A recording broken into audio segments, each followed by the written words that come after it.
नमस्कार, मैं पवन अहलावत सिटी जिन में आपका स्वागत करता हूँ। आज हम आपको अमरनाथ यात्रा पर लेके चलते हैं। अमरनाथ यात्रा जो हिंदू धर्म के लिए महत्वपूर्ण मानी जाती है और अमरनाथ की पूरी जिम्मेवारी आर्मी की होती है और इंडिया और पाकिस्तान को लेकर भी जो धारणाएं चलती रहती है हम उनको भी क्लियर करेंगे। ये माना जाता है कि यदि शांति है तो अमरनाथ यात्रा शांति से होगी, नहीं तो उसमें उपद्रव होगा। आज मैंने इसी को देखते हुए जींद से अमरनाथ यात्रा आरंभ की, जिसके लिए पूरा एपिसोड हम आपको देंगे। इसके अंदर मैं केवल आपको यात्रा के मुख्य पहलुओं पर जिक्र करूंगा। मुख्य पहलू, इसमें कितना खर्च आता है, कहाँ से कहाँ जाया जा सकता है, कब यात्रा आरंभ की जा सकती है, कितने किलोमीटर की है, कितना समय लगेगा, कहाँ से बस, टैक्सी, ट्रेन मिलेगी, प्लेन, हेलीकॉप्टर, क्या खर्चा आपका आएगा, कितने समय में आप इसे पूरा कर सकते हैं और कौन सा बेस्ट वे है। वन बाय वन मैं आपसे बात करता हूँ। केवल 2 मिनट की ये वीडियो रहेगी, इसके अंदर हम आपको पूर्ण जानकारी देते हैं। सबसे पहले मैं आपको बता देता हूँ, अमरनाथ यात्रा पर जाने के लिए 2 ही रास्ते हैं, पहलगांव का और बालटाल का। पहलगांव का रास्ता जो है 34 किलोमीटर 34 किलोमीटर का पड़ता है और बालटाल का जो रास्ता है वो लगभग 19 किलोमीटर का पड़ता है। और सबसे ज्यादा जो लोग हैं, नौजवान हैं, वो 19 किलोमीटर वाला बालटाल का रास्ता अपनाते हैं। आज मैं बात करूंगा आपसे बालटाल के रास्ते की, क्योंकि मैं खुद बालटाल रास्ते से होके आया हूं। सबसे पहले आप ट्रेन, बस, टैक्सी, प्लेन जैसे भी आना चाहें सुविधाजनक आ सकते हैं। यह यदि प्लेन से आते हैं तो आप श्रीनगर जाएं, और यदि बाई ट्रेन या टैक्सी या जैसे भी आते हैं तो आप जम्मू तवी आए। जम्मू तवी पर आने के बाद आपको वहां पर कुछ नहीं करना, रेलवे स्टेशन पर उतरना है। रेलवे स्टेशन पर उतरते ही आपको भगवती नगर की ऑटो लेनी है, जो आपसे 40 रुपये लेगी। यदि आपके पास आपकी गाड़ी है तो आप सीधे आगे भी जा सकते हैं, और आप चाहें तो आप भी गाड़ी के साथ भगवती नगर जा सकते हैं। जिसका फायदा क्या होगा? इसका फायदा होगा कि आप काफिले के साथ सुरक्षा में जा सकते हैं।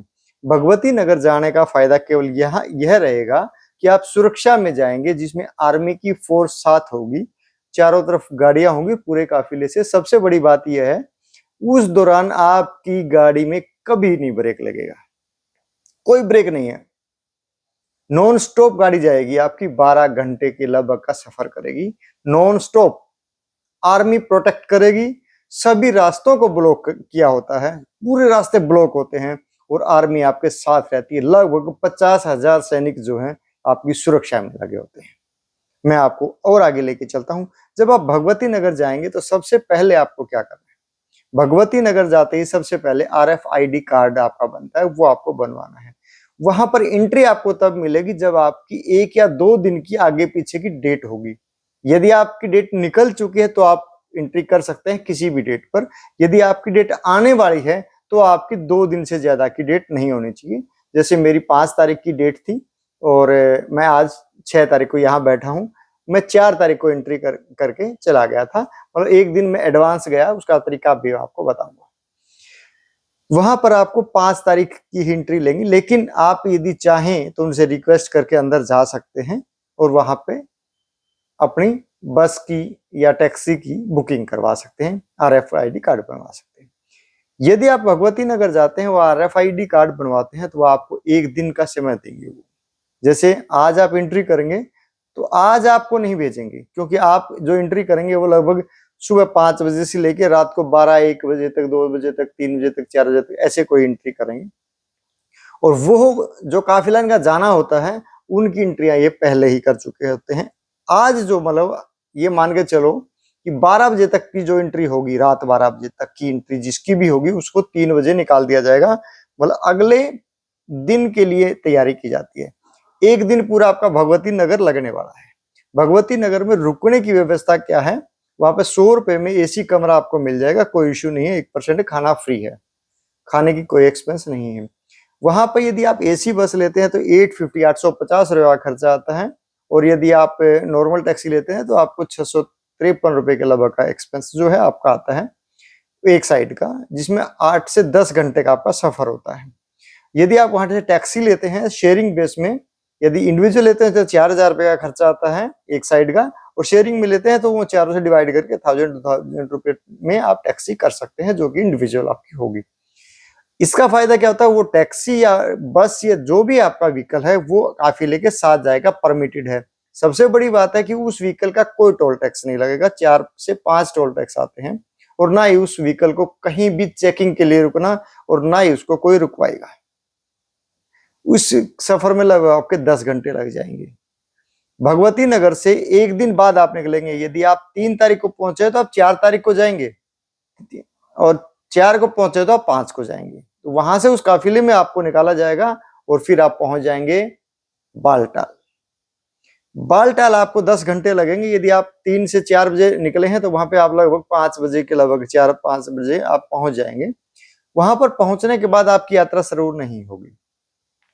वो आपकी यात्रा कब स्टार्ट होगी? वो आपकी यात्रा होगी मॉर्निंग में 3 बजे के लगभग। आपको क्या है 10 बजे से लेके 5 बजे से लेके वहां पर रुकना होगा। वहां टेंट मिल जाता है आपको 100 रुपीज में, मांगते हैं 300, 400, 500, 1000, 2000 जैसा भी आदमी मिल जाता है, लेकिन 100 रुपीज पर पर्सन मिल जाता है। जैसे हमने वहां पे एक टेंट लिया था, जिसके लिए उन्होंने जो हमसे चार्ज लिया था वो 500 रुपीज था। एक हमने पूरा टेंट ही ले लिया था। और बीएसएफ का टेंट आप यदि ले, आर्मी का यदि टेंट ले तो आपके लिए सही रहेगा, अच्छा टेंट रहता है। उसके बाद आपको टेंट ले लीजिए। इंडिविजुअल टेंट में आपको फायदा क्या होता है, आपकी पूरी फैमिली एक ही टेंट में रुक जाती है, या एक या 2 आदमी है तो आप इंडिविजुअल रुकेंगे उसके अंदर, और जो आपका सामान है वहां पे वो सेफ रहेगा, जो उसकी वो गार्ड करेगा। फिर आप सुबह 3 बजे, जो अभी 2024 का कल ही जहां मैं होके आया हूँ 5 तारीख की यदि मैं बात करता हूँ, तो वहां पर 3 बजे के लगभग एंट्री शुरू कर देते हैं, लाइन लगनी आरंभ हो जाती है। और वो जो लाइन है वो 10 बजे से पहले, मतलब 9 बजे का टाइम उनका रहता है, वैसे 10-20 बज जाते हैं, 10 बजे एंट्री बंद हो जाती है। बात करते हैं हेलीकॉप्टर की, तो हेलीकॉप्टर की अब आप बुकिंग करेंगे तो ऑनलाइन बुकिंग होगी और ऑनलाइन एडवांस बुकिंग होगी। इंडिविजुअल वहां जाने के बाद कोई बुकिंग नहीं, कोई स्लॉट खाली नहीं होता। उसके अलावा और कोई अल्टरनेट नहीं है। आप पैदल जा सकते हैं उसी रास्ते से, और आप ये घोड़ा कर सकते हैं, और या पालकी से जा सकते हैं। पालकी के अंदर खर्च ज्यादा होगा, घोड़े के अंदर आपको लगभग 2000 रुपए देते हैं। सरकारी रेट 4300 रुपए, 4300 रुपए का रेट है, जबकि वो अप डाउन 2000 रुपए में कर लेते हैं। बार्गेनिंग करेंगे तो आप 2000 रुपए में वो आ जाएंगे। यदि आप बार्गेनिंग करते हैं तो 4300 रुपीज की सरकारी फीस कटते हो, कटवा के आप घोड़ा ले सकते हैं वहां से, जो अप डाउन करवाएगा। और यदि आप पालकी लेते हैं तो पालकी के अंदर लगभग वो 5000 रुपए का चार्ज आपसे करते हैं, 4-5 हजार रुपए वो लेते हैं अप डाउन के। वैसे उसका 10-15-20 हजार रुपए का रेट है, सरकारी जो बात करते हैं, सरकारी जो डिसाइडेड रेट है। उसके बाद जब आप यात्रा आरंभ करते हैं, यात्रा आरंभ करते ही जब जितना भी आप आगे चलते रहेंगे, वॉकिंग की मैं आपको बात करता हूँ, हमने पैदल यात्रा की है, हम पूरे सफर पैदल किया है, मैंने और मेरे लड़के ने। हम उसमें फिर क्या है कि आप जब चलते रहेंगे तो आपकी स्पीड नॉर्मल रहे। वहां पर आपको पानी की बड़ी समस्या रहेगी। कपड़े ज्यादा ना लेके जाएं। अभी गर्मी थी, आप देखिए हम हाफ बाजू में बैठे, मैं जम्मू में बैठा हूं, अभी हाफ बाजू में ही रहे हम वहां पे, पूरा कोई परसेंट अभी सर्दी नहीं है।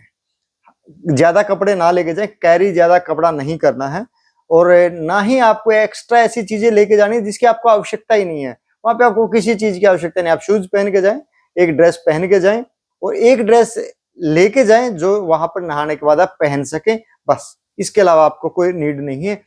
रात वहां रुकने का कोई इंतजाम नहीं है, रात वहां आपको नहीं रुकने दिया जाएगा। यदि आप यहां से अमरनाथ तक 4 बजे तक नहीं पहुंचे तो आपकी एंट्री नहीं होगी, आपको बगैर दर्शन की वापिस आना पड़ेगा। वहां पर ऐसा सिस्टम अब बना दिया गया है, क्योंकि पीछे बादल फटने के कारण वहां जितने भी टेंट लगते थे उनको बंद कर दिया गया है। अभी 4 बजे तक वहां एंट्री लेते हैं, 5 बजे तक भी दर्शन करवा देते हैं, 5:30-6 बजे भी तक भी दर्शन करवा देते हैं, लेकिन उसके बाद वो बगैर दर्शन करवाए आपको वापिस भेज देंगे। हम वहां पे लगभग 3 बजे, 2:30-3 बजे के लगभग हम, हाँ 2 बजे के लगभग हम लोग पहुंच गए थे। हमारा अंदाजा यही है कि 2 बजे के लगभग हम नहा धो के बिल्कुल तैयार होके ड्रेस वगैरह चेंज करके वहां पे हम पहुंच गए थे। और हमें हमें जो दर्शन में टाइम लगा वो लगभग 20 से 25 मिनट लगी। 20 से 25 मिनट में हमारे दर्शन हो गए थे। बाकी लाइन बहुत लंबी लगेगी, आपको 1 से 2 घंटा भी लग सकता है। जब आप जाएंगे तो पैड़ियों के अंदर जाने से पहले, एंट्री करने से पहले अपना सामान जमा करवा दें, अपने शूज वगैरह जमा करवा दें। ऐसी जगह पे जमा कराएं जहां चेंज ना हो। बहुत से लोगों के शूज चेंज हो गए, वहां मिले नहीं उनको, बेचारे वो पैदल बगैर शूज के थे, हमने देखा रास्ते में जब आते। तो शूज और सामान को जमा करवा दें। वहां अंदर कोई भी चीज अलाउड नहीं है। मोबाइल आप ले जा सकते हैं, बंद रखें, साइलेंस रखें, बट अलाउड नहीं है। चोरी छुपे हमने वहां पे बहुत से लोग देखे, वो लेके गए हुए थे। उसके बाद अंदर जाएं, दर्शन करें, बहुत अच्छे दर्शन हो रहे हैं, कोई दिक्कत नहीं है, बिल्कुल बहुत बढ़िया इंतजाम है वहां पे। जब आप वहां पे दर्शन करें, अभी शिवलिंग की जो प्रतिमा है वो थोड़ी सी साइज में कम हो रही है, तो आप कोशिश ये कीजिए अब जितनी जल्दी जा सके चले जाए। और उसके अलावा हम आपको जरूरी जो बात बताना चाहते हैं वो ये है, वह पानी जो मिलेगा आपको पर बोतल 500 रुपीज में मिलेगा। 500 रुपए में सॉरी 50 रुपए में आपको 50 रुपीज में पानी की बोतल मिलेगी। और कोल्ड ड्रिंक की बोतल या कोई भी आप ऐसा सामान खरीदना चाहते हैं वह 4 टाइम रेट में मिलेगा आपको, 4 गुना रेट में। ठीक है, इसलिए ध्यान रखिए कि जो अभी आपकी रिक्वायरमेंट है उसके अकॉर्डिंग जाए। जब नीचे से आप ऊपर जाते हैं तो बीच में केवल एक बार ही आपको कोई कैंप मिलेगा खाने का, ये भी आप ध्यान रखें। अपने खाने पीने का सामान जो है ध्यान रखें कि अपना साथ रहे, पानी जरूर साथ रखें, पानी की बड़ी आवश्यकता रहती है।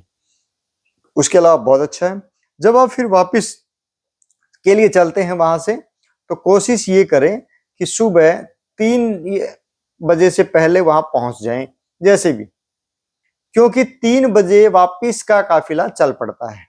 3 बजे के लगभग चल पड़ता है, 3 से 4 बजे के लगभग वापिस वाला काफिला चलता है, जिसकी यदि बस की बुकिंग आप कराते हैं तो 3 से पहले होती है, 2-2:30 बजे आपको टिकट मिलेगी। अदरवाइज फिर आपको 12-1 बजे के लगभग आपको टिकट मिलेगी, उसके बाद टिकट नहीं मिलेंगी। टैक्सी आप करवाते हैं तो टैक्सी के लिए आप 4000 रुपीज पे करेंगे।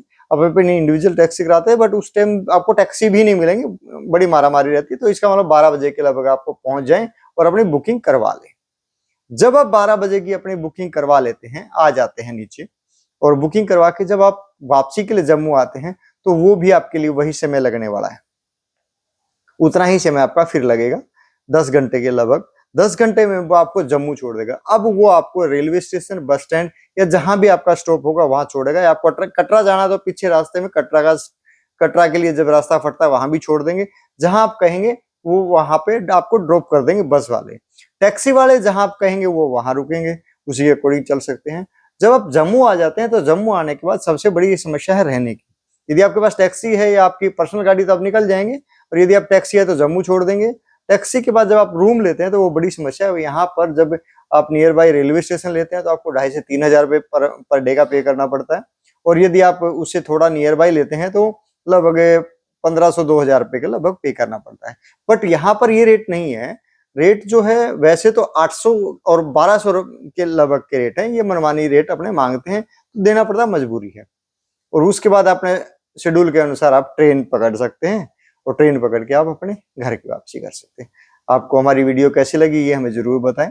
और यदि ये वीडियो जो है वो अच्छी लगी और आपको लगता है कि इसमें पूरी जानकारी हमने दी है आपको, तो आप अपने दोस्तों के साथ शेयर करें। बाकी संक्षिप्त वीडियो जिसमें हमारे वीडियोज हमने वहां पे बनाई, कुछ इंटरव्यूज वगैरह भी लिए, हम नेक्स्ट वीडियो में आपको शेयर करेंगे। धन्यवाद, नमस्कार, जय हिंद। नमस्कार, देखते रहिए और बने रहिए हमारे साथ।